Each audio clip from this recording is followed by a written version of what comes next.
Okay, so I want to do something a little bit different here, doing some course mapping.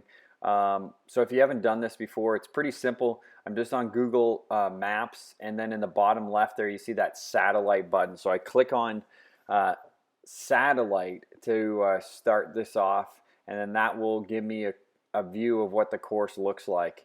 And then from there, I'll be able to look at mapping a certain hole. Okay, so that's OCN from the satellite view. You can see the big 360 driving range there on the left, and the clubhouse in the middle, pretty close to the middle of the screen. We're going to look at Crooked Cat today, the third hole of Crooked Cat.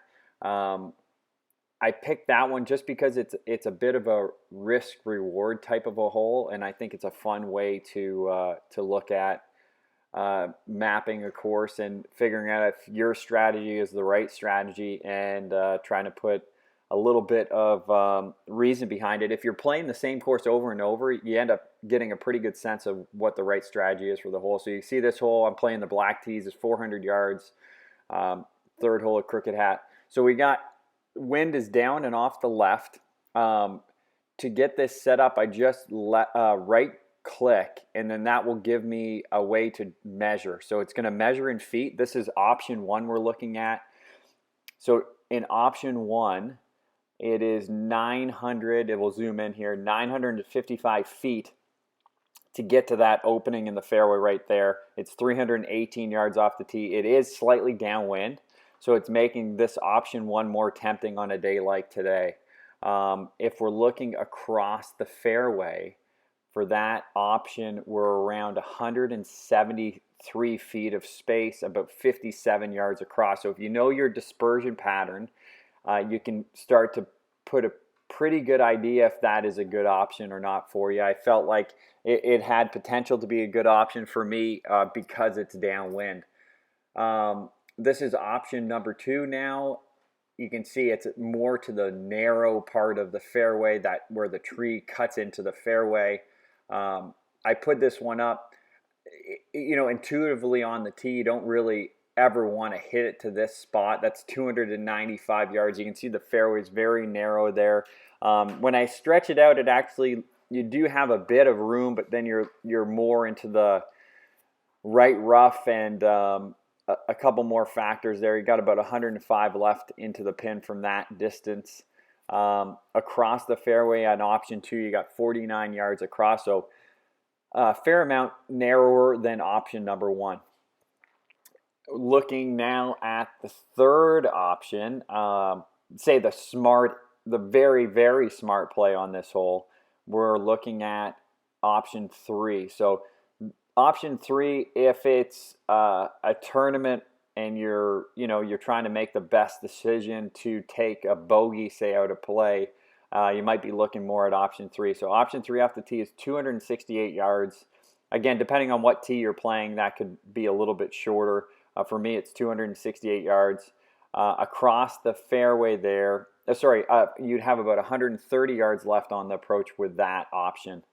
When we're looking across the fairway, we have 65 yards of space across the fairway, so the most space, and you'd be hitting the least amount of club off the tee. So let's see which option pans out the best.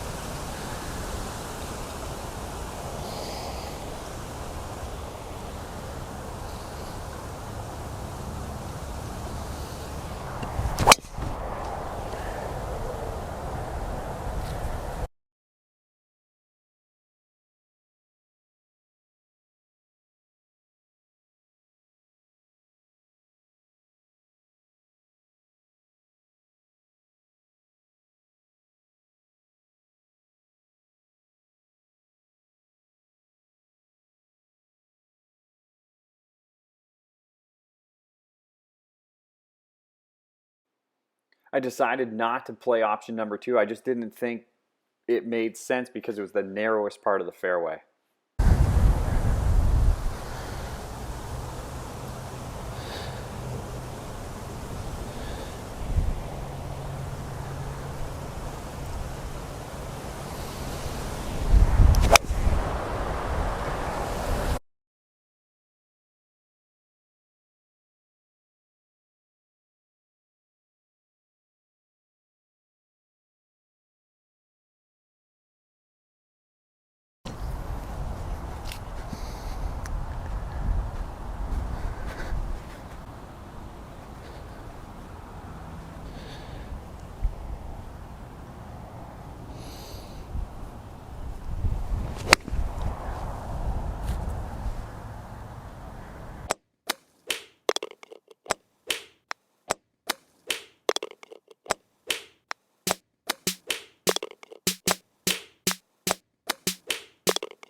So it's interesting to see.